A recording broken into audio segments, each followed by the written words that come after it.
Another day. Another day, sir. Yeah. Yep. Finally had a full weekend off. Oh, did you? Nice. Yeah, so things Tomorrow you're not working? So things are starting to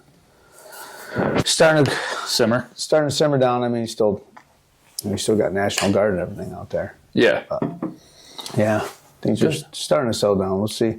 Well, hey, day off is everything right now. Yeah. That's 6 days a week. Yeah.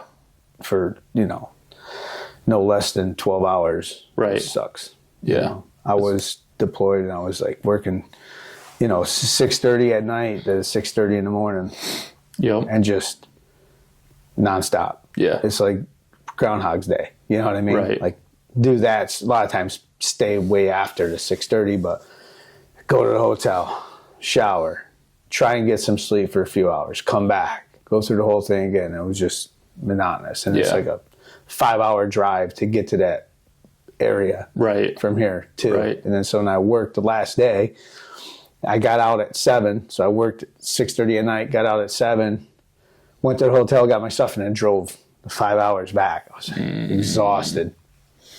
It's nice to be able to sleep in your own bed. Oh, I can't sleep in hotels. No.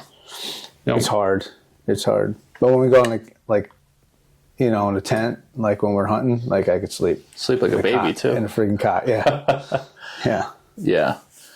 Cool. Well, we're on episode 6 now, which is cool. And I guess today it's a little bit different. We'll do a product review today. Yeah. Which I'm excited about. So we're getting into that time of year where if people have private land, they're generally out starting to manipulate the landscape or shed hunting. Yeah. Now that the snow is starting to get down. Yep. And even if you don't have private land, you're out there scouting and walking, doing some shed hunting or starting to anyway. So it's especially up here in central New York. I think out here we're pretty much donezo for snow on the ground. Don't say that. I know. Was it last year? It was middle of March or whatever. We had 2 feet and then another foot after. Yeah. And that shit was there until I remember trying to go. I couldn't even go trout fishing April 1st. Right. I walked down. There was 3 feet of snow in the banks because it was all drifted from the fields. You couldn't even walk down there. It was ridiculous. Yeah. Well, hopefully it's the end of it. But I hope so. At least right now we have some good weather on the horizon. It's supposed to be in the 50s. I think it's supposed to be hit 60 one of the days next week. So which is cool. My buddy's finally going to finish my Porsche. But yeah, because he's like, oh, there's good weather coming. Right. So Monday, Tuesday, Wednesday, I think he's going to finish it up. Oh, good. Railings and stuff. We'll see the railings and all that stuff and the trim. Yep. Yeah, stairs. Nice. Yeah, that'll be nice to have that tidied up before summertime. Oh, yeah. So he did a good job, though. Dude, it looks great. Yeah, it's beautiful. Then I got to stain it. Yeah. You know what I mean? That's the only thing that sucks, but... Yeah. No, it looks good. You did a good job. Good. Yeah, so we'll get into the product review in just a minute, but, I guess let's discuss a little bit about the upcoming season. Yeah. So. Yeah, like turkey coming up, and then after turkey, while turkey's going on, because you don't hunt at noon, a lot of times after it hits noon, we go have lunch or whatever, maybe shoot a 3D shoot, but we usually end up going back and start prepping, trying to do some food plots, trees that fell down, stuff like that, get it all prepped, get it all reposted, any signs that fell down, stuff like that. Yeah, a lot of chores and things of that nature, and you never know too, because there's a lot of people, this happens to everyone, I'm sure, but you go shed hunting March, April, and then a lot of times you run across either deadheads or sheds during turkey season. So almost all my sheds I find are during turkey season, because I don't really have time to go, you know what I mean? I'm so busy. Yep. Then when turkey's there, that's like my excuse because where I hunt isn't right here. I drive an hour and a half almost to go hunt. And so that gives me an excuse while I'm down there turkey hunting. That's when I usually find them. Yeah. Nice. Yeah, I actually ordered some satties Oh, did you? Yeah, I ended up ordering Nice. some Satis because I was talking with Aaron and just asking him, what he He'll tell you, recommends yeah. and stuff like that, and he was super responsive. He's obviously a super respectful guy, but yeah, he tried pretty to much get- told me, I'm like, all right, dude, just put in my order right now. So careful. they actually shipped. He'll try to get in your cot with you at night. There. A little sneaky. Sneaky. No, yeah. If you have a gun and a choke or whatever, Yeah. he's probably tested it, Yeah, and he knows, what load to use, because there's from freaking 7.5s to, I think he's even got 10 now or whatever. But there's all different size shot, and there's blends, and there's all things that he does. So it all depends on the choke and yep, what gauge it is and that Yeah. kind of stuff. And so he pretty much knows what's good. I'm buying another turkey gun for my youngest one now. My oldest one's got one, and I don't want to just, she wants her own. She's like, I don't want to use hers. of course. Yeah, so I'm going to get probably that. There's that Mossberg semi-automatic. Yep, Probably get her that 410. yep. Yeah, I got to get one for Chase too.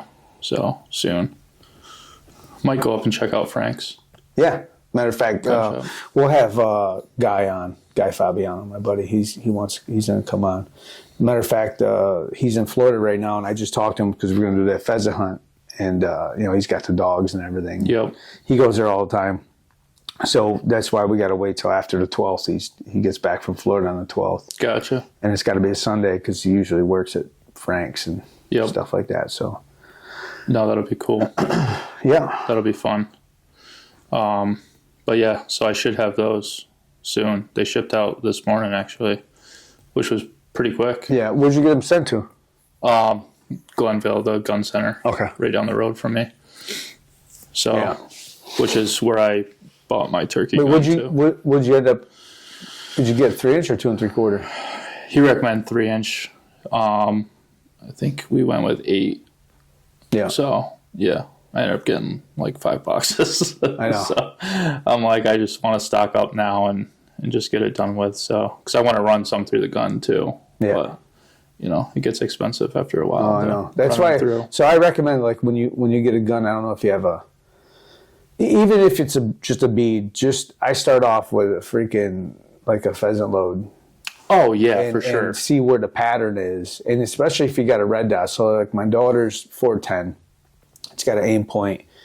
I sat there with just regular 2.5 inch 410 loads I shoot sporting clays with, and just got it dialed Yep. in to where it was hitting your pattern center. And then I took because when I hunt pheasants with my 410, I use 3-inch number 4s. And so I put a 3-inch 4 in because at the time she was 9. And she never even shot. She shot the regular 2.5 inch, Yep. for 410. So I put it in, and she shot, and she said it was fine. And then I made sure, everything was good, and she was shooting center mass with that. And then I only took one. We went out to like 30 yards, and because they're expensive. Yeah. Yeah. So I put one of his in, and we shot. Yeah. It was 30 yards. It was like a circle like this with the head right in the middle. Like, it was unbelievable. I'm like, well, we don't have to shoot any more of those. Right. And then she, like, the 2 birds she shot, I mean, both of them, one was like about 30 yards young. I think it was 38 yards, and she smacked them both with those. Yeah. And I think they're numbered 9s. Okay. 9s or 9.5s, something Yeah. like that. It was using. Gotcha. Yeah, it'd be cool to do even like a little video on that as well, just to show Yeah. a lot of people that are not familiar with Satis. Yeah, we'll do some videos on it and just show the Because difference. it's one thing to talk about it, but it's You another gotta thing see to it. actually see it. Once you see it, because I'll bring regular turkey loads. I got so many of them. I got tons Yep. of them. And then my father passed away, so he has shit ton of them at his house, just collecting dust. So we'll show you what a regular turkey load does that everybody always uses with regular buffering, Yep. and then one of the Satis, and it's just night and day difference. Right.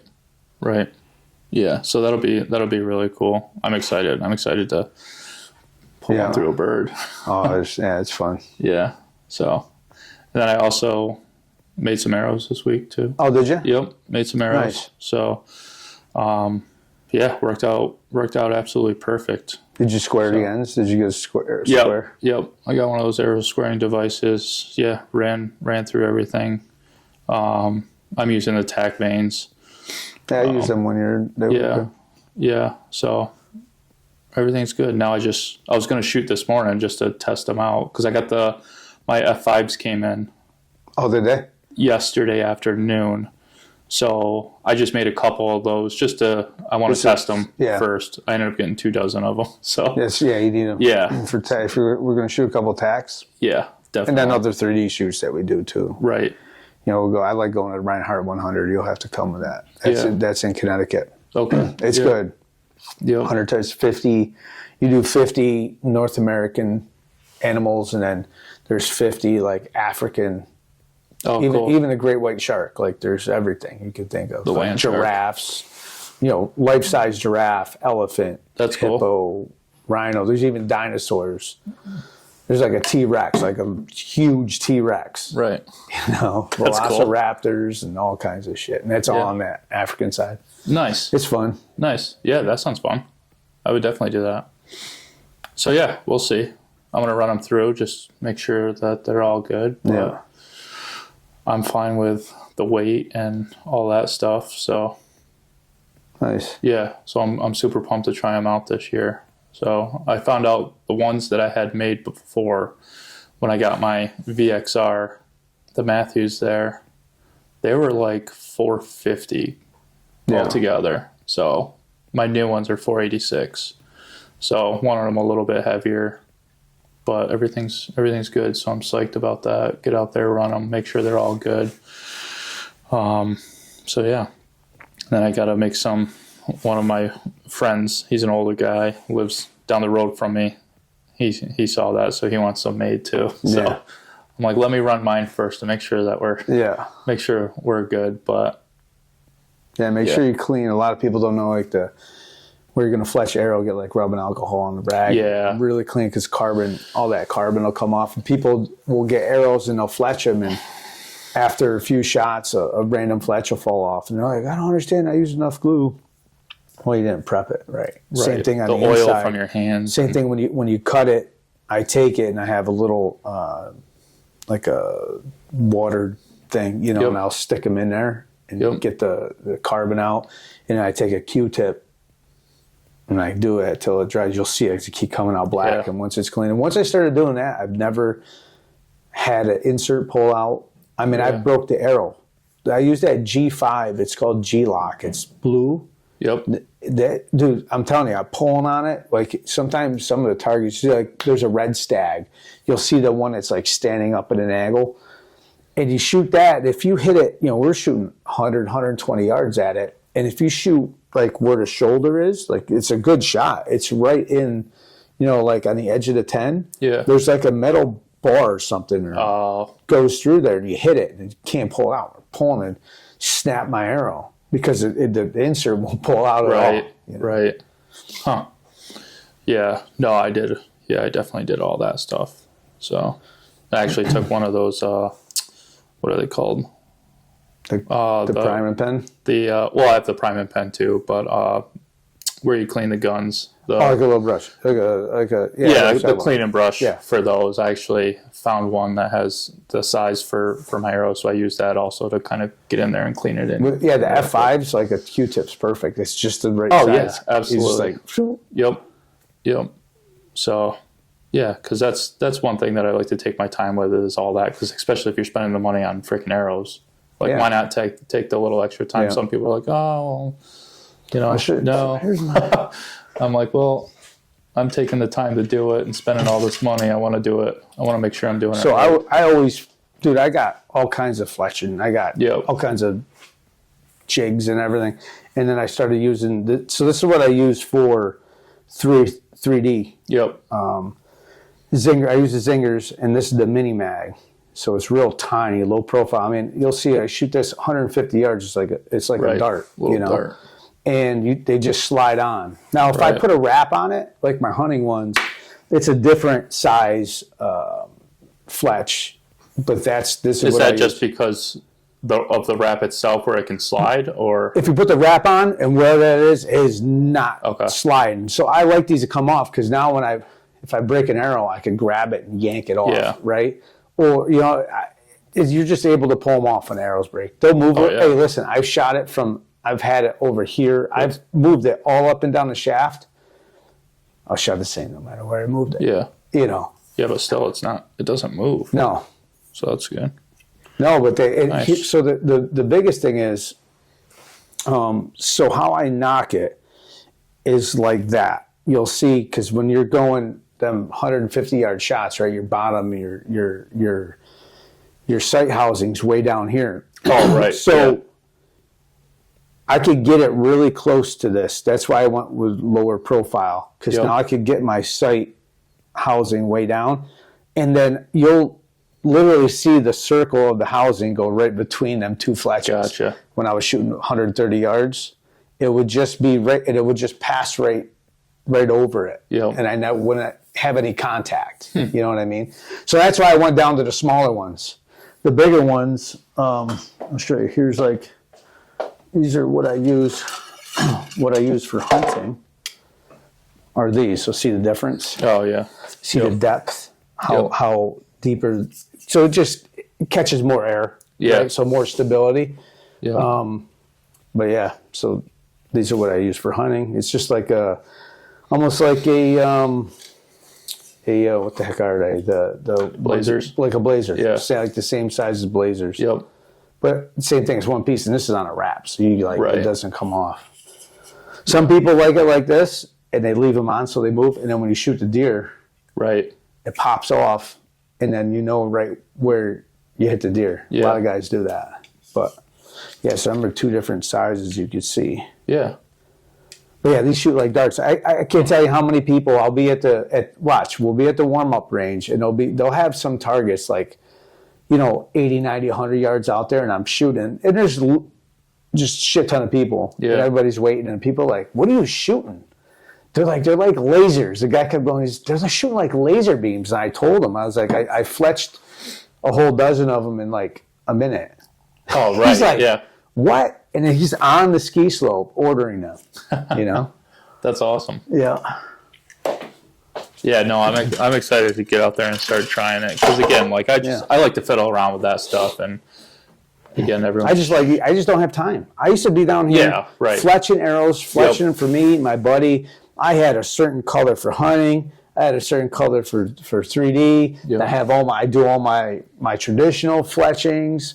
Now I don't have time. Yeah. I'll get them and just like shoot, shoot, shoot, Yeah. shoot, shoot, shoot, and that's it. Yep. Yeah. No, if it works for you, that's all that I'm matters. like, why am I fletching arrows? Spending an hour to do Right. Yeah. a dozen arrows. I do them in 2 minutes. Right. You know what I mean? Yeah. I fletch when I use those. It was right before we were leaving. They sent me them. Right before we were leaving. I'm like, it was like 2 days before. I go, I ain't got no time to freaking fletch arrows. I have the arrows. They're just, I buy blanks. Yeah. When I order my LM arrows, I buy just the blanks, no fletching on it. And not cut, full length and everything, because I got my own saw. And I'm like, damn. And then I reached out to the guy, because I met him at a couple of mobile hunter shows, and sent me some. And I literally was at the kitchen table going like this. I'm like, why am I no glue anywhere? Right, Freaking right. cleaning all the prepping. You don't have to do any of that. Just freaking throw them on, and they shoot just as good. Right. I've shot every fletch. Like I used to make like 5 different setups. All the fletching you could think of. Mm-hmm. Like for a while I was using the Silent Night, because they were the lightest ones. And I would go outside and just shoot groups at 50, 60, 70, and then be like, oh, those suck and these are good. And Yeah. then I went to these. I'm like, they shoot unbelievable. Right. Like I don't even have to do anything. Yeah. Yeah. No, that works then. It's all that matters. If you're killing deer, that's all Yeah. that matters. But yeah, so I'm excited for that. I'm excited for turkey hunt. Really excited. I've been out again, continuing to cut trees and all that fun stuff. So I'm really excited. It was really cool to see. So, and this is exactly why I'm doing this too. But I talked about the browse issue that I have in my woods. So I'm in there, what was it, Monday, Tuesday, something like that. And I'm ripping on the chainsaw, cutting some trees down, consolidating everything too. And I set all my stuff up by, I have like a small little pond there, set it there, walked down like probably 70 yards where I was cutting. So when I got done with the chainsaw, I messed up my freaking chain on it. So I went back up to replace the chain, and I set my stuff down, while I was undoing the saw, 10 deer came over. They come right to you. It came right over, and it's like that chainsaw is that dinner bell for them. So Oh, here, when I run a chainsaw, yeah, I turn around, they're all just standing there looking at me. right. Because they know that there's, Yeah. especially you're cutting them and once they got the leaves on them, as soon as Yeah. they hit, there'll be deer. Like I cut a couple trees in front that were just laid down. I didn't have it, I got out of work. By the time I dropped them, it was dark. I was like the next day going to cut them. I look out in the Right. morning and there's like 10 deer just Yeah. ripping the leaves off it. Yep. The most deer I've ever seen at the state land up by where I used to live was they were logging. Mm-hmm. I pull in there and I'm like, shit. I see the logging trucks. They just started. Like I hunted there the last weekend. There was nothing. I only hunt on weekends. Yep. So I left there on a Sunday. There was nothing. I come back the following Saturday, and so I'm like, why is there mud on the road? Well, I'm driving down, and then right across the road from where I am, I'm like, all right, well, I guess I'll go in the tree. I saw 14 deer. They just kept coming. And you know what's funny? It's a funny story. So I shot a deer that day and lost. I just grazed. I didn't think I didn't even think I hit him. So one came from behind me. As it's coming from behind me, I'm watching it and I'm ready. There's an 8-pointer, 100-inch deer. And I'm watching it and I'm getting ready. And all of a sudden I hear something. I look and here comes another one about the same size coming this way. And then they fight. They lock horns. And when they separated, I shot at the bigger one. Mm. And I was horrible back then when I didn't have a rangefinder. Right. You know what right. I mean? Yeah. I shoot.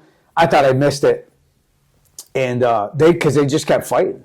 They just kept going at it, running around, and they ran all the way down. And when I got out, I went over there and it was freaking blood. I must have just grazed it, like under its armpit or whatever. But I watched that deer go down in the bottom, 4 or 5 times within a couple hours. I kept seeing him. I had no idea. It must have nicked him. Right. But yeah, it was cool. That was all. Chainsaws are so loud. They're not 100 yards from me.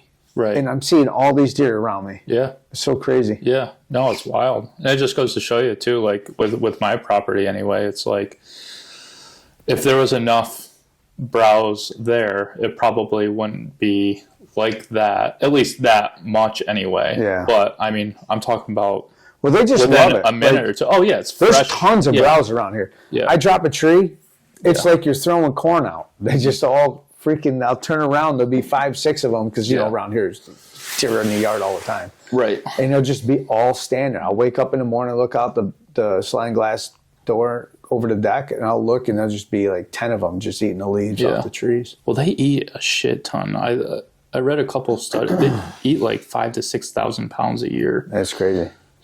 For one deer. Like, so think and about a leaf that. doesn't weigh anything. Right. You know what I mean? Isn't that crazy? Yeah. No, it's wild. I forgot how much it was a day, but it was like one of those bins full. Like, that's how much they need per day. I'm like, damn. So it kind of puts it in That's all perspective. they do all day. You Yeah. see them walk around, especially when you get that little, like, where we live, there's like that scrub apple stuff. Yep. You'll see them I see them all the time in there, Yep. going in and coming out. And then when there's fresh snow on the ground, I'll walk around. It's all around the edge of the fields, and you'll see where they're walking, and you'll see the bark on top of the snow where they're eating it's like they're just eating the bark off it. Yeah. There's nothing green. There's no leaves. They're just eating like that bark. Right. No, that's wild. But no, I'm excited to keep going at it. So I got some new food plot seed. I got some deer grow that I use with my food plots too. So I pretty much have everything up and running. I told my wife, I'm like, there's going to be a lot of deliveries within the next couple Don't months. be But alarmed. that's so I'm good the rest of the year. So yeah, Till something else the UPS guy is showing up delivering, saws and arrows. It's and like, what the hell is going on at this house? Yeah, exactly. So, but yeah, so I guess what we can do if you want is we'll talk about the stand. The stand? Yeah. Yeah. So we'll do it's the that. same exact stand I got. Yeah. So we'll get into that right now. Cool. All right. Yeah, we'll throw this right here.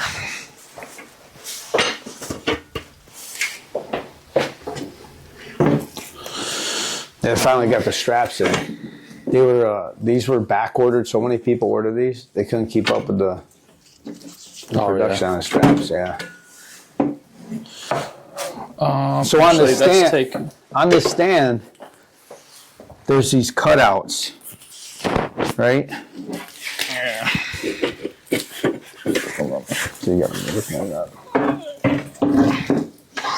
I just don't want to. I'm trying not to scrape your table. So you see, there's hooks right here,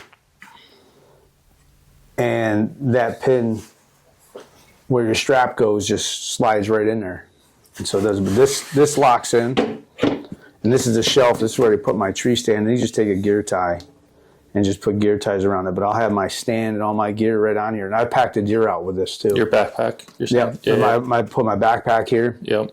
And then I'll just run a bungee cord over the top of the backpack to the seat. Yep. So it doesn't slide around, Right. And even this, I use it as a pack frame too for the deer. You put your meat and bags this fits so snug against your back. You don't even know it's there. Yeah, it's you don't. If you want to, you could get like almost like a yoga mat. You know what I'm talking about? Yep. And you could put it on this side, and you just take some zip ties, poke holes in it, and then some people do it like right in the bottom here where it hits your lower back. It all depends on how, like I'm shorter, so right here, it doesn't bother me, but I could start feeling it on the top of my hips because I'm just a shorter person. Yep. But this year I'm just going to put a little pad right there. Gotcha. But that's all stands. When you're shorter, that's just how it is. Right. And also too, before you get into all of this, so I saw a review on YouTube, and I think this was when they initially kind of came out. So they use water jets to cut all this stuff out. And on the review, they talked about there's a lot of water jet marks on here.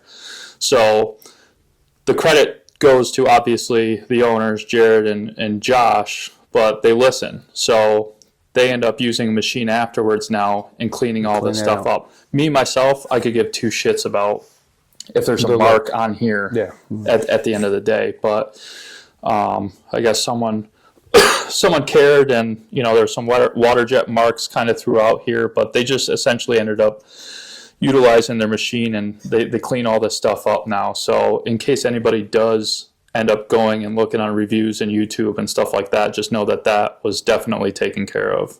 So this stand is just over 6 pounds.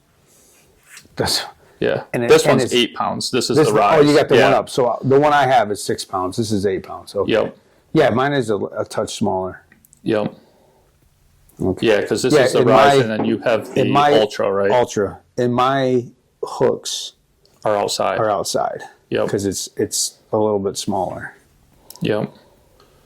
But still, for 8 pounds, I mean. Yeah. And you got a big platform. Right. Yeah. Yeah, you lug around one of the other stands, and that's double the weight sometimes. And the Ultra I got, like I said, is just like 6 pounds, dude. Right. I mean, it's so light. Yeah. Yep. But I remember the first time carrying it in the woods, I carried it, I was hunting state land, public land out in Ohio. And I'm walking, and I remember it was a mile in. I'm like, dude, I don't even feel like I got a tree stand on my back. Right. I'm just used to them heavy ones carrying, 20 pounds. Yeah. Yep.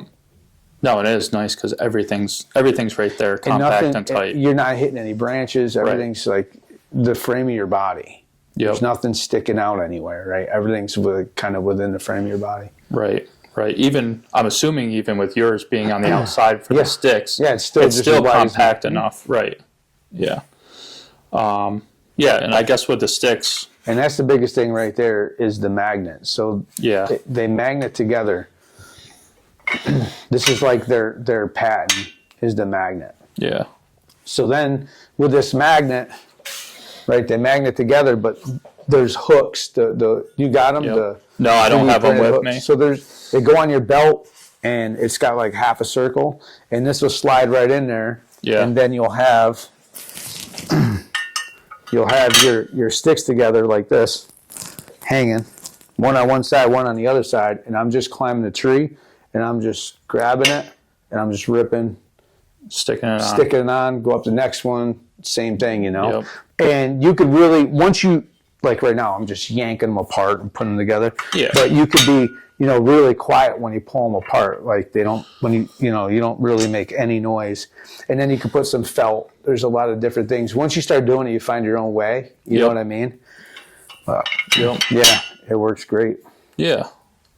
And the cool thing with these too is like, I mean, we talk about this all the time as well, but when it's being attached to the tree, these sticks are far enough away from the tree where you can actually step on them with your foot as opposed to like, because some of us bigger guys with bigger feet too, like we have to step sideways on some of them. And, the width of this is usually, so that's the big probably thing. close to that, but still you're slipping off, you're Right. making noise. The standoff on these, so when you get to this tree, it's significantly sticking out from the tree. Right. And so this is, you see they have 2 steps on it. So technically, like basically, the other steps that you get is that. It's just the one, Yep. right? So now they add 2. It sticks out a couple more inches. It gives you to grab. And when I'll be at the show when if we had people, we kind of don't now, but at one point we were allowing them to like kind of climb up a couple steps Yep. with the harness on. And you could go up it. The biggest thing is when you come down. Going up is easy. It's the coming down. You're sitting there holding on a tree, like, where's the step? Yeah. You like run up the tree and run down the tree. Like your foot just finds it because it's sticking off the tree so far. Yep. But these are probably the best sticks I've ever seen out there. Like and they don't, same thing. Right. These ones And they weigh got two different lengths too. 17 and a 20. And 20. Yep. These ones are the 17s. Yep. They weigh 1.7, and the 20s only weigh 1.8. It's only, a little And then, bit. so what I do is I run a 3-step aider on the bottom. Yep. I've had aiders all the way up, and it's just the same thing. You're coming down in the dark. It's a, Right. trying to get your foot in there. I didn't care for it. So I just do one at the bottom, a 3-step. So that puts this stick, it's like right here. Face high. And I go up, right? And then the next stick is way up. Right. So now when I come down on public land, I take this last stick out with me all the time.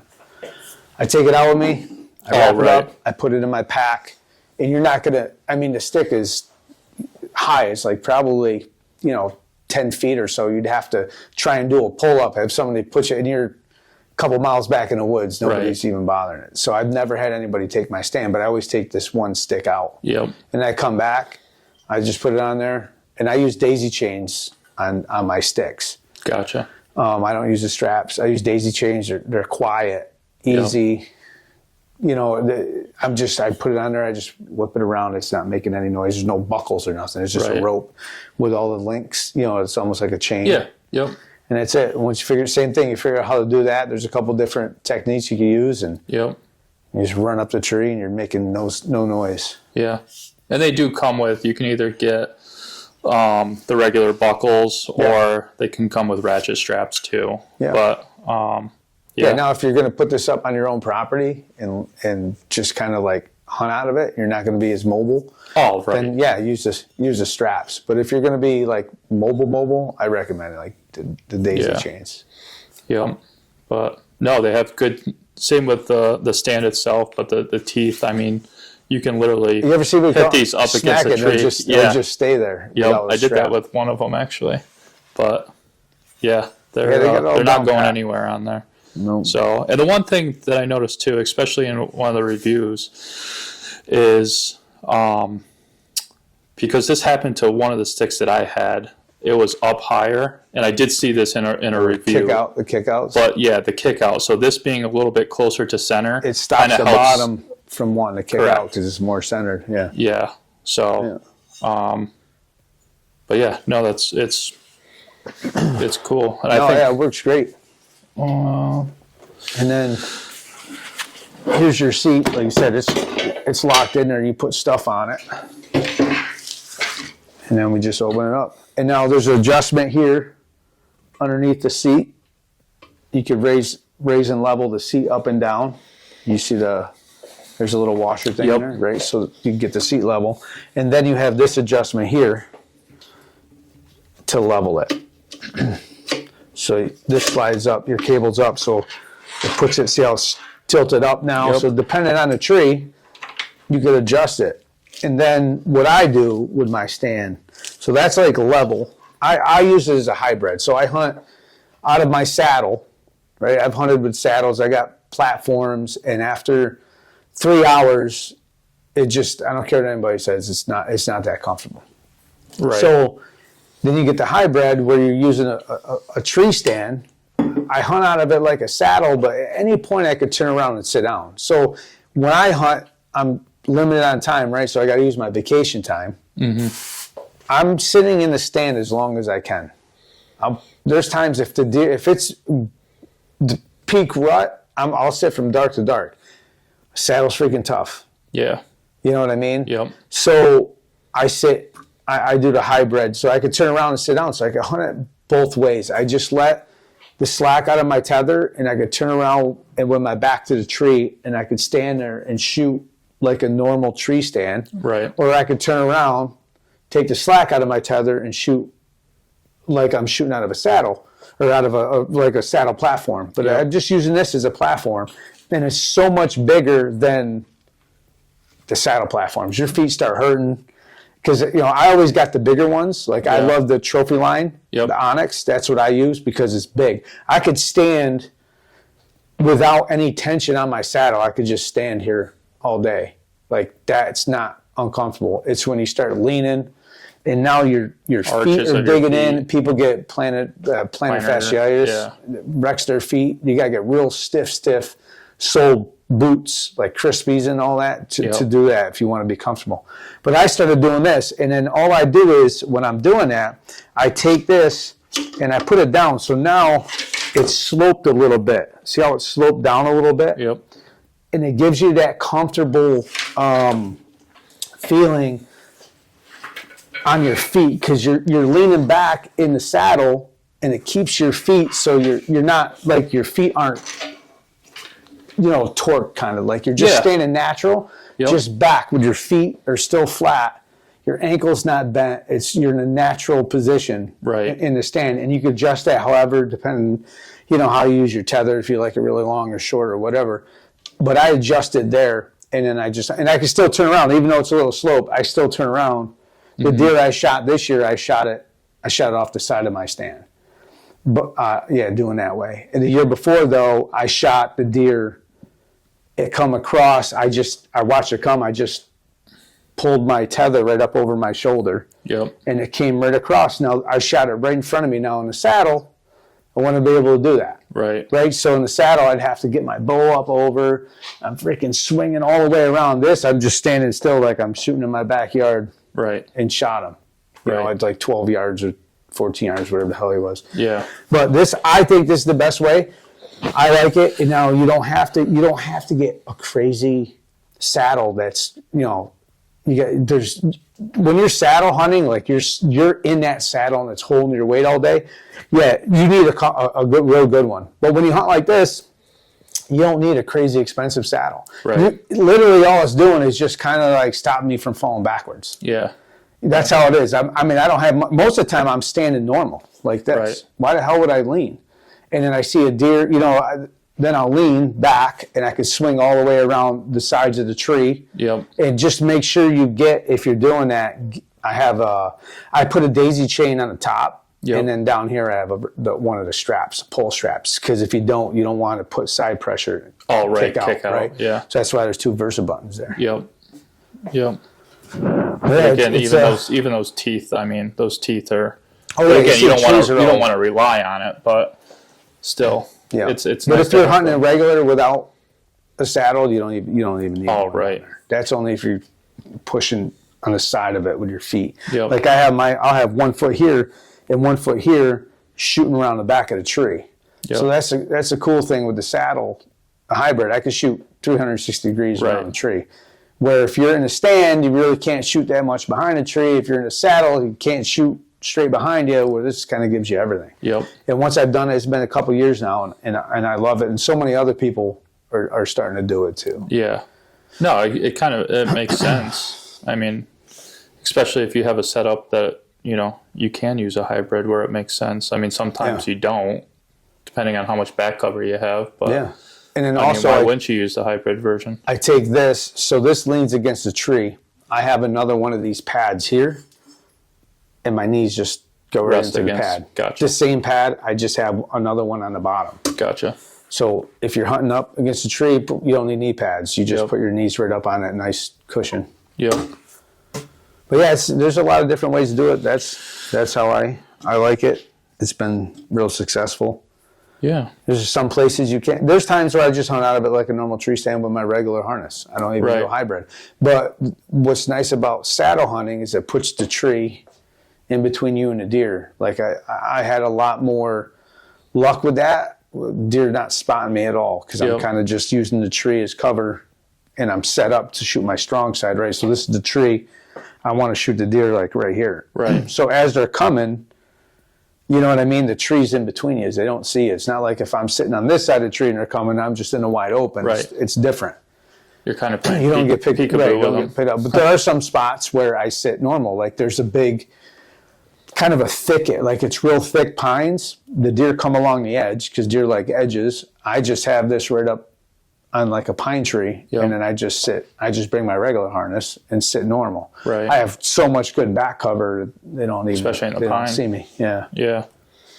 Yeah. There's a lot of different ways. I like that they one. have. But I mean, they have a few varieties too, and they have some that are dipped too, and like bottomland as well. But yeah, bottomland and real tree. Yeah. The two that they have. But they're also doing a closeout sale right now too. So yes. Yeah. there's a discount on pretty much every. I don't want to say everything, but most of their stands and stuff. And when I got this came. I bought it as the bundle. Yep. So you get a little bit of break. Yeah, a little bit of a break. You get the straps, the stands. cover. Yep, the straps. You get the clips with them as well. Yeah. The 4-stick. I think if you buy the bundle online, I think there's also the option to do just a 3-stick as well. Yeah. But a lot of people are only using like 2 sticks now. Yeah. Well, there's people that come. They're Randall like, Eric. Can I? Yeah. Dude's like 7 foot tall. Yeah, he only goes up like What do you say? Like 1 or 2 sticks. 10 feet. He's huge, and that's the thing. They don't even see him. Yeah. It's all about cover, and and we've had people come and want 8 sticks.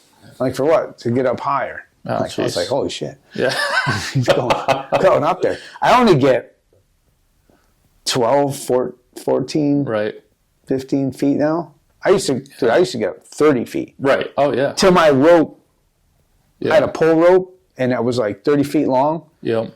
And when that stopped, I knew it was high enough. Yeah. Like, that's how it used to be. Yeah. Now I started learning. It used to be like a competition, like who can get up higher. Like the higher, the better. It's something like it's funny because Randall Eric has talked about it, and it's something either because all the threats come from that 25 feet up, right? Yep. Most people, nobody's really that 10 to 12 feet anymore, unless you're in a ladder stand, but nobody's really that height anymore.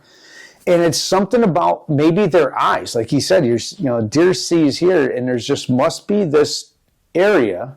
Right. Either it's just not a threat to them, or they don't see it that well because he shoots a deer at 10 yards. Yeah. Like 180-inch deer, not a little deer. Like, booners he shoots. Yeah, he's a killer. And he's 6 foot, like 6, 7. He's a giant, and he's only 12 feet long. But the other thing, too, is being in a saddle.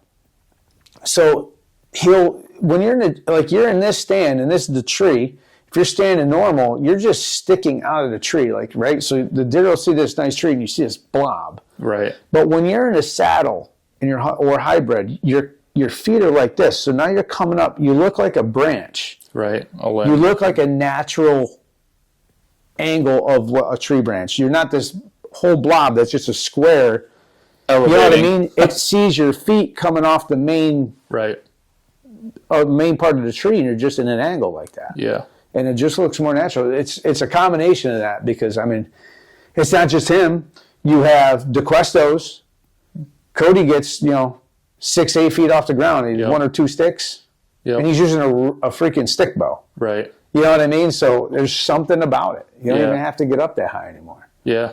No, There's so many times I'll use 3 sticks a lot of times. Yeah. I don't even use the 4th one. Yep. I'll have it and I just kind of like set it on the ground. I'm like, oh, I need this. Right. Yeah, no, that'll be interesting because when we were talking to Rendell at the Harrisburg show there, and he was talking about that, I'm like, I got to try that. Yeah. The 6 stick, because instantly it kind of opens up. And your cover's there, right? Earlier, especially early season, Yeah. your cover's all down low. There's times I used to get 30 feet up. I can't. There's only little windows to shoot because Right. the leaves haven't fallen. Why the hell are we up above the leaves? Why don't we get like right, Right. where Within the tree them at branches least. start, and you get Yeah. right there, and then you got a good back cover. Right. Yeah. So yeah, a couple new things that definitely try out, but definitely excited to get this up and going this year, and because again, lugging around the heavier stuff, not that it's a huge deal, but it's just like one less thing you have to worry about because it does get old after a while. So not that we can't do it, but I still bring this. I still bring my trophy line platform too, because there's some trees where it's, they're only like this big. Oh, right. I hunted one spot this past year in Ohio. It was small. It was kind of hard. I just put my Onyx platform in there and just hunted out of it like I was in a regular saddle hunting. Because there's some you can't. I mean, I've had one spot where I have a ratchet strap, and I had to ratchet strap two trees like this together. Yep. They were only like this, so I could put a stand up. Now with the platform small, Right. you know what I mean? I could fit it on a freaking tree that big, Right. and hunt out of it. Yeah. Yeah. No, it's cool that the options are there though. Yeah. For sure. Especially like things like that, like the smaller platform, you can just throw that right in your backpack and you're good. They got a platform coming out. Elevate's got a platform coming out, and wait till you see the new stand. Yeah. Yeah. I don't think they've released anything, so I don't want to say it, but their new stand is like, I don't even know how you get any lighter. I have no idea. Well, if it could be figured out, those boys can do it. So they're good guys. And that's the other thing too with like these stands as well, is like they're super good guys. I mean, we talk about it all the time. Yeah. But they're a Christian-based company. So they're big in their faith, and I think that goes hand in hand with the customer service that they give too. So how many times have we heard them talk to other people? If there's something wrong, just let us know, and we'll do the right thing by you. So if you go to a show, you'll see me. I'm usually working. I work some of the shows at their booth, and we have a great time. Yep. We'll be at the Mobile Hunter in Ohio this year. Yeah, I was just gonna say, when's the next one? Just so people know too, like that they're gonna be there, because it is a good opportunity. The Mobile Hunter Expo is taking over. Yeah. Like, so I go to the ATA, Great American Outdoor Show, and all that stuff, right? And I've just seen it like get smaller and smaller and smaller over the years. Now the Mobile Hunter, we started the first year, was a few years ago in Ohio. Now they have in Georgia, and they had one, I think, Tennessee. They got them all over now. Right. This year I know we're doing, I think, Michigan. I know we're doing Ohio because that's the one I'm going to. I'm going to be working at and everything. But I've watched that just the opposite, where there's nothing. Now it's like, it's just getting huge.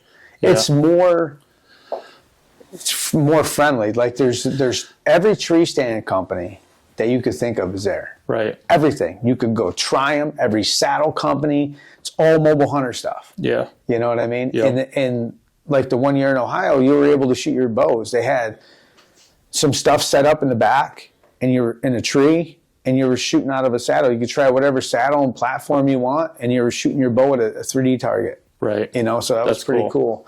A little more, and then they have the film festival, just like the ATA. So we'll have a film festival competition. You bring your hunts, you register them, and you Yep. vote on them. Yeah, it's just taking over, man. It's so Right. much fun. Yeah, I mean, I think, I don't know. My take on that stuff is, it sounds like, from what I know, is shows like that end up growing because it's the industry. Right. Like some of these other shows that we've been to, But those that you go, people you never could associate with. You're not going hunting with any of them guys. This show, I mean, there's been 1, 2, 3, 4 different people that I've hunted with from meeting at that show. Because everybody you're talking to, you could literally, like, they're just normal people. They're not on TV. They don't have all these sponsors. You know what I mean? yeah, You make friends with them. and not only that too. There's no fluff there. Right. It's just straight. So like at the Harrisburg one, there was not, I enjoyed it because it was my first time going there, but like the fluff that's there, meaning like there's some dude across from these guys, With a walk. Elevate, It's selling What a walks, walk! like Not walk, like a walk for like Chinese food. Like, yeah, completely out of place. so random, Right. like shit, random stuff. There was another. What was the other thing? There was another crazy. Oh, there was a weird thing. bunch of them. Remember, we were in the one end. We were talking to a guy with that weird camo, and then right next to it was like some like back scratcher or something. It's like, yeah. what? Yeah. Why is that in this building? They should have another building just for that. Right. Just for the weird shit. No, and that's the thing. Like you walk, if you're going to that as a hunter, like the last thing you want to do is be stopped by someone who's selling a walk. Like that's not what I'm here for, dude. Like if someone stops me and wants to talk about a tree stand that even I know I'm not going to buy, it's still cool to be able to talk and get an understanding of what their product is because it's within the industry. Like I don't want to talk to you about walks and what type of material it is or anything like that. Like I don't even think he sold a single thing the entire time he was there. He did have that crazy girl apparel. Exactly. Remember, it's like shirts yeah. He sold a few of those. Oh, But okay. I didn't see him sell one walk. Oh, yeah. No. But he had like a clothing line, like a few shirts that said "Crazy Girl" or something. Yeah, like that you'd Crazy see at Country Girl. Chinatown down in New York City or something. All right. But they let him in. So I think, Oh, it's because he paid for it. yeah, exactly. So they're like, all right, we'll let you have a booth. Yeah. We'll put you next to the tree stands in archery. Yeah. That's a Section. perfect spot. Yeah. Yeah. But, to your point with the Mobile Hunter Expo, I'm sure they don't have any of that fluff. No, that's everything there. is straight So, straight hunting. yeah, you know what you're essentially going there and They doing. even have the only thing they'll have the meals for like your jet boil. They'll have those, yeah. and it's cool. I can't remember their name. I hung out with them one night. It's like I don't know if they're married, boyfriend, girlfriend, or husband and wife, and it's like, dude, low sodium, low carbs, like healthy. Yeah. Ready But that makes sense. Yeah, though. and it's good. Like they're there, and you could try it. Like they're making them, and you're like tasting it. And I bought a few of them. Yeah. Yeah. Yeah. No, I mean, obviously, I would bring something Aaron's like that. there in with the his woods. ammo. Saddies, fatties. He'll be there with ammo. And he also does rifle bullets. He doesn't just he also makes rifle ammo. Oh, I didn't know that. Oh, yeah. Gotcha. Interesting. Yeah, when is that in Ohio? I know it's like the middle of August because the Georgia August. one is the 6th, I think it is. Yeah, it's like middle I think it's like the 16th or something 16th like that. day, whatever that is. I think it's 3 days. Yeah. Yeah, it's fun. I usually go, I'm with Josh and Jared at their booths. And Yeah, it's a good time. It's a lot of fun. for sure. And again, if you're interested in a product, that's a great time to go do it because usually, they'll have some deals running most of the time. Yeah, you always check get out new products. Yeah, you always get a little bit of a deal at the show. Yep. Yep. And the same thing, they have a couple real good camera arms too. A clutch. Yeah. That's what I use. I run their camera arm. Yep. 3 arms. There's 3. It's got 3 of them on it. Yeah. Yeah. Especially for saddle hunting, you want the 3. Yeah. I had the muddy one, and I don't like that one. I like the one that these guys have because one, it's just one thing. You strap it to the tree, and that's it. The muddy one, again, it worked. Yeah. So I'm not talking bad about it. But yeah, you had to ratchet it too, so it was a little bit noisy. You can mess around with it, so it's not noisy, but still, it's And theirs is light. Their camera super light. doesn't weigh anything. Right. You don't even know you have it in your pack. Yeah, you could slide it right in, kind of like where you put a bottle of water. Yeah. Just slide right in there. So I use the I remember the name of it.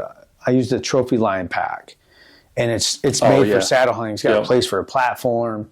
It's got place because it's got a membrane in it, so it's kind of like stays taut. You know what I mean? It don't fall in. And and it's waterproof because there's like a rubber membrane in there, almost like a garbage can type thing, like a Rubbermaid. And it's got all kinds of pockets. It's got one for like your camera arm. On the sides of it, it's got for your tree steps. It's got a spot for a platform. I use that because I have all my camera gear and everything, but I just put it on the seat. Yeah. Same thing. I just put it right on there. No, that's cool. And that's a whole nother topic too, is like literally, I mean, you were the same way. Like you can hunt with anything. Whether it's clothing, whether it's stands, whether it's backpacks or whatever, anybody could hunt with anything. But if you're like hunting a lot, especially if you're doing the mobile hunting and stuff like that, it's good to, and this is something that I'm currently doing, which is kind of cool to document over time, is like we all grew up with, bare minimum stuff, but now that I'm hunting a lot more, I'm slowly saving up a little bit money, getting better equipment, because it does matter. Each year you get something. Each year it's something. Absolutely. New. Yeah. So, and as much as like some people say, oh, well, it doesn't matter, it's just this and that. Sometimes, I would say 60%. It doesn't matter that much. I'm pushing 50, so it's a lot different now than when I was in my, 18 and 20s and 30s. I carried 30 pounds on my back. I mean, can I do it now? Heck yeah, but I don't want to. I don't want to anymore. Right. You know what I mean? Like, I just don't want to do it. I just want to go to the tree. I don't want to sweat.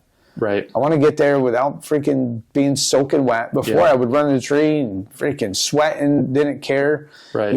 So, but it all depends. You like I said, you use anything. You go stand on a tree branch. You sit on the ground. I've killed a lot of deer on the ground. Yeah. No, absolutely.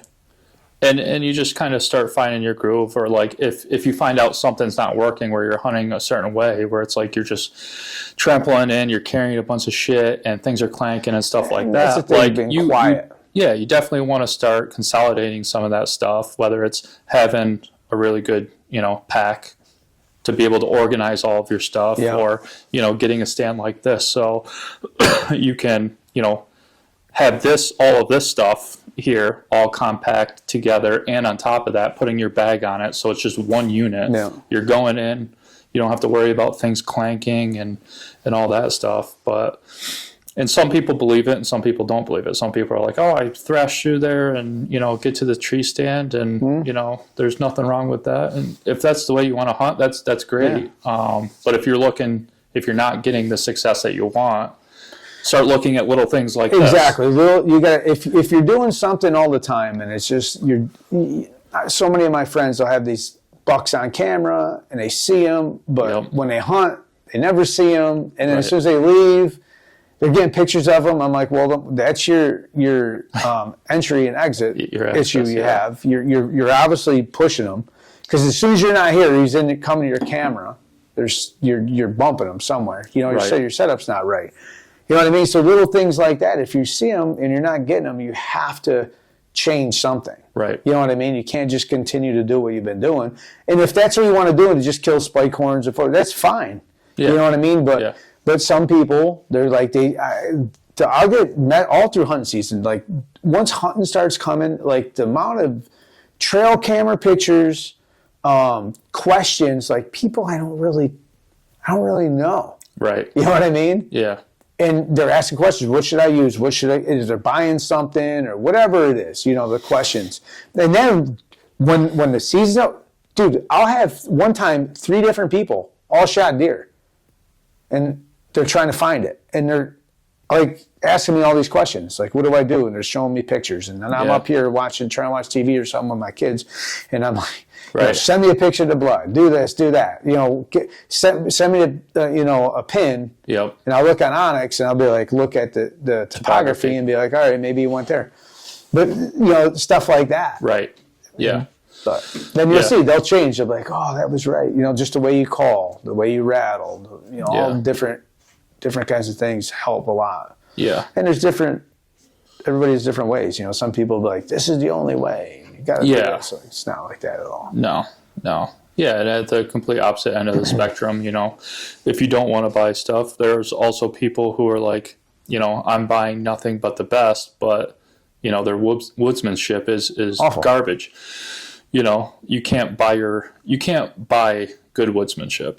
Like you can have the best tree stand or the best bow in the world, but if you're not accessing your stand properly, none of that stuff matters. It doesn't matter if you spent $20 on a stand or $2,000 on a stand. Yeah, I mean, There's I've been a lot doing more it involved for over 30 years, and I've done it every way. Right. And now I know that with the new equipment and stuff like that, and especially like with the Onyx or Spartan Forge or any of them you're using, that's a huge tool. Yeah. Like huge, especially just for access and getting to your tree and getting right to your tree instead of wandering all over the place. Like there's so many ways. I don't want to go on. I'll have to do a tutorial thing. We'll go in the woods. I'll show you how I use my Onyx. Yep. And how I get through the woods without making any noise and get right to my tree. How I do it with the Onyx on my phone and all that stuff. But yeah, once you start doing that, it makes a huge difference. I can't tell you. Once I started doing that, I'll get in a tree, and within minutes, a deer's coming.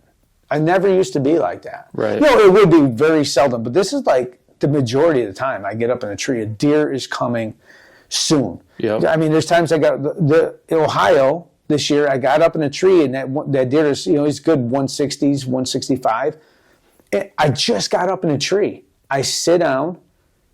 I'm putting my release on, and I could hear something. I'm like, what the hell is that noise? And I could hear leaves. I'm like, there's nothing up yet. It's an hour almost before it gets light. I'm like, there's nothing even awake yet.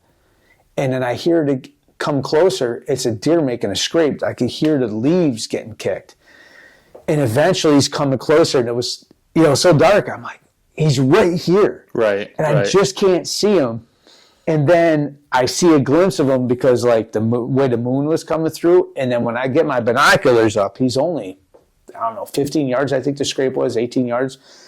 And it was a scrape there was 4 scrapes under this big bush, and it was just torn apart. There was branches broke higher than my head in the scrape. And it was him because his tines were so freaking long. And he's there, and I could see the whole tree moving. Just like he's up on his back legs, and I'm just watching him, and I just see these freaking tines. He's the one I put my camera up there that night. Matter of fact, the day before was the first day I put the camera up. That night, he hit the scrape. Because I put a dripper in it, right? And he come back, hit it again in the dark. I ended up killing the deer right there, but not him. But as soon as he came out through the night to that scrape that he goes all the time, and he hit it, and he was in the drippers right above his head, and he was only gone for a few hours, came right back, looking for that doe in that scrape, and he stayed in the area, but I never got a shot at him. He was giant. Yeah. He was a freaking giant. But same thing, that deer was bedded. There's like a brush lot, a private, maybe 60 yards in front of me, and I know that's where they bed. And I come up all the way over the top of this mountain, and I come down in there, and I got right in a tree. And every single time, right when the sun comes up, I'll just look this way. There's nothing. You know how you look back? Yeah. There's a freaking deer standing there because you just come out of that brush lot. Right. Because I knew they were all bedded in there. I just had the feeling. And that was a spot I never hunted. Right. I saw 1, 2, 3 deer, all of them over 150s. That's awesome. And never been there before, all just from looking on Onyx. And I only saw one person come down, a guy on top of the hill. He came down and ended up, I'm like, hey, it was. I was in there like 2:30. He was coming down the hill like 3 o'clock. Oh, gotcha. And he didn't know where he was going because I see him looking at the trees, and I kind of like made a noise like this. And he went back up over the hill, and I never see the whole week I was there. that was it. Gotcha. The one guy. That's cool. Yeah. That's good. But yeah, and that's another thing too. That's a good point to bring up with getting in there quiet and stuff like that. If you do get like a new stand or a new set, or if you're new to this, like the mobile setup, now's a good time, or early in the spring, throughout the summer, whatever. Practice. Get out there, throw it up on a tree. I mean, get up early in the morning and do it, and practice it during, before the sun comes up. Just get used to it so you know what you're actually utilizing instead of trying to figure it out the first day that you're using it. Yeah. That's my biggest advice is, especially if you're going to saddle hunt, go multiple times and just take it from your back and set up, because every time you do it, you'll think of another way to do it better. Right. Every single time. Still to this day, I'll do it and I'll be like, oh, maybe I should do this, or, I could do this or that, or add this to it. Maybe put a lot of it is like moleskin, like felt, for quieting stuff. Little things like that. And you're like, oh. But if I'm not going into, people literally buy this stuff. I've seen guys buy saddles and go hunt the next day. They never even put it up yet. They don't even know what they're doing other than what they did in the pool. Right. Like, you got to go practice, because that's a big difference. Like, you're going to be loud. Yeah. The first few times you do it, it's going to sound like crap. You're going to be like, this is awful. There's no way I'm going to be, do this quietly. Right. And then you figure out ways. Yeah. And actually, like I said, going to daisy chain, I grab it like this, and the rope's hanging, and I go like this. I just wing it like this, and I catch it with this hand. It's no noise. That's it. Right. With a strap, right? I freaking throw it around. Yeah, I got to get it, and I got to try and get on here, and then I got to freaking pull it. Right. It's so much harder. The daisy chain, you're just like, choo, choo, choo. Right. You grab it and just always set it. You always pull down on it and set it, and then just keep going, and it makes no noise at all. Yeah, and even with these too, like, again, I don't have any felt or anything like that on that right now, but putting this on here, if you don't like taking it on and off and it's quiet, like, get a pack where you can throw these right on your pack. They make packs where you can stick them like right on the side, or one on the back, and you can gear tie them to whatever it is that you want to make it easier, so you don't have to worry about that. But the biggest thing is with these is just when you separate them. That's it. You'll learn once you separate, you kind of feel the magnet and you just pull it apart. Right. If you grab it, go like this, you're going to make noise. Yeah. Putting them together is you got to. If you want to go real slow, you'll make no noise. But I'm leaving. If I'm putting them together, I'm gone out of that spot, so I don't care if I make a little noise. Yeah. Yeah. But no, and everyone's different. So some people can do this completely quiet and, take their time and stuff like that. Some people are a little bit more eager to get in the stand and probably would be better throwing these on a pack and doing it that way. So remember, smooth is fast. Yeah. Yeah.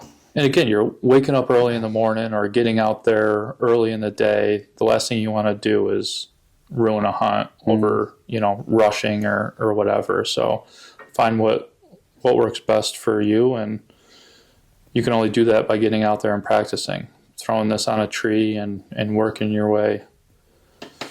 Yeah. So, but yeah, no, that's cool. I'm excited to use this year. And again, I'll probably end up getting more of these sticks too, just because I have some other spots. Yeah, because I have some other stands and stuff like that or hang-ons anyway that are still in good shape. Like you kind of leave them there. Yeah, That'll get the 17 or the 20 inch then. Yeah, yep. So that way I can just throw those on there, because there's all different kinds of these, but even like the sticks that some of these come with, where you know what I mean, where you connect them, and it's like I know I have them, and I'm like that's why I hate using them, is because you have to have a perfectly straight tree in order to perfectly straight tree, and they're a pain in the ass with like my big feet, like getting on there. Unless the tree has to be like small. Yeah.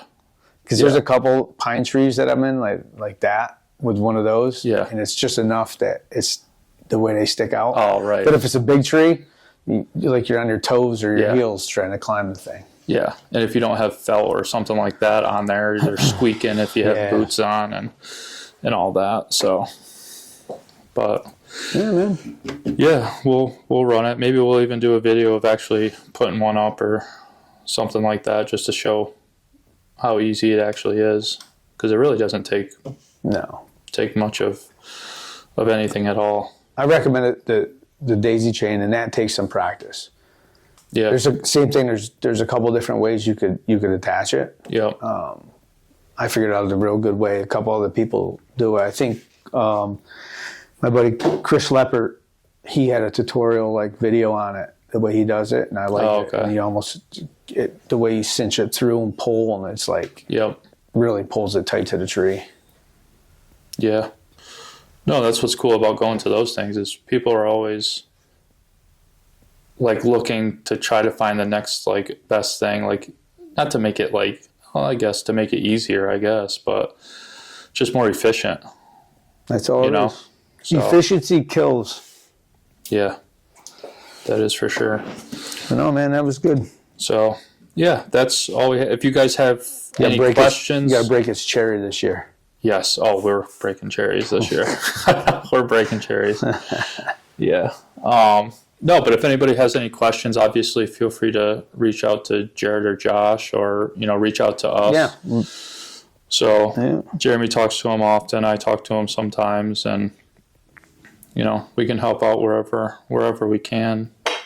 Like I said, they'll be at the Mobile Hunter Expo. And are they going to Georgia too, or no? What's going on? Yeah, they'll be there. Well, what's right now? The Iowa Deer Classic? Yeah. I think they're there. Yes. I think they're at that. Yep. I forgot that was going on. So was that this past weekend? Or this weekend? It's now. Right? I think it's right now. Yeah. Oh yeah, today's Saturday. I always wanted to go to that, but it's just so far. Yeah, no. It's hard to. We live in a shitty ass state. I know. So far away from all the good stuff. Yeah. I know. Maybe one day. Yeah. But yeah, so they'll be in Ohio early August, and then Georgia later after that, a week or two later. Yeah, hopefully is it next weekend? Is it the 8th? Yeah, hopefully next Sunday, pheasant hunt. Yep. Just shoot some pheasants. That'll be fun. I use my old man's 16 gauge double barrel. Nice. Still got probably a box of old Remington Peters, like from the 70s. Paper That's wads. awesome. You'll see when I shoot them, the paper wads are still paper. That's awesome. Coming down here. Yeah, he bought that gun. My father died. He was 70. Was he 74? 5? 4? And he bought that gun with his first communion money. Oh, really? Yeah. Yep. And I that's all I use for pheasants every year. I used to shoot. They used to have. I was big into shooting sporting clays and skeet and everything, and they would have tournaments where it's just side by sides, and I would use that gun, and I've won a couple tournaments with it. That's cool. Yeah, it's got double triggers. Yep. Yeah. Yep. That's awesome. Some of them will have single triggers, but it's got the double. It's a Stevens Fox. Okay. Old 16 gauge Stevens. That's cool Fox. though. Yeah.